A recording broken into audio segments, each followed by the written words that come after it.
భగవంతుడు డైరెక్ట్గా మనకి ఇక్కడ వచ్చి ఎవరు చెప్పలేదు. అర్జునుడి కంటే చెప్పాడు కానీ మనకి ఆ అవకాశం లేదు. దేవుని ద్వారా ఎలాగ మనం భక్తుల ద్వారానే ఎరగాలి. కాబట్టి భక్తులకు మనం ప్రయారిటీ ఇవ్వాలి, భక్తులు మనం గౌరవించుకోవాలి. అలా మన భగవద్గీత ఏం చెబుతుంది అనేది మనం తర్వాత చూస్తాం. కాబట్టి భక్తుల ద్వారానే మనం భగవంతుడు తెలుసుకుంటాం.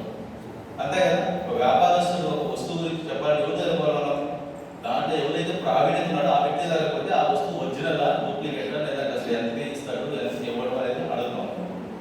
అట్లాగే భగవంతుడు తెలియాలి, భగవంతుని యొక్క లీలలు భగవంతుని యొక్క గుణాలు తెలుసుకోవాలంటే అది భక్తుల సాంగత్యంలోనే ఉండాలి.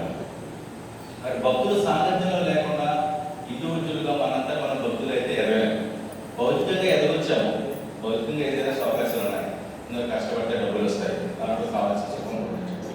కానీ ఈ అశాశ్వతమైనటువంటి ఈ భౌతిక జగత్తులో మనం శాశ్వతంగా ఉండాలి అనుకోవడం అనేది ఒక పొరపాటు అనమాట. ఇక్కడ అన్నీ అశాశ్వతమే, అందుకని సంబంధాలు కూడా అశాశ్వతమే. మనం ఏమనుకుంటామంటే అశాశ్వత సంబంధాలని బలమైన సంబంధాలుగా మనం భావిస్తూ మనం ఇప్పటిదాకా అనేక కార్యాలు చేసుకోవాలన్నమాట. కాబట్టి భగవద్గీత మనకి అర్జునుడికి బోధించాడు. మరి అర్జునుడికి ఎందుకు బోధించాడు అంటే మనం చాలామంది మనం చెప్పే విషయం ఏంటంటే భగవద్గీత ఇప్పుడు ఎక్కడ చదువుతారు మీరు, చిన్న వయసులో చదువుతారు, అది వయసు అయిపోయిన చదువుకోవాలి అనుకుంటున్నారు. మరి వాస్తవంగా మీకు ఆ క్లాస్ వెళ్ళిన తర్వాత అర్థమైందా మీకు ఎవరు చదవాలి అర్థమైందా? ఎవరు చదవాలా? 5 సంవత్సరాలు ప్రహ్లాద్ మహారాజ్ చెప్పారన్నమాట. మనం భక్తి ఎప్పుడు చేయాలి? 5 సంవత్సరాలు చేయాలి.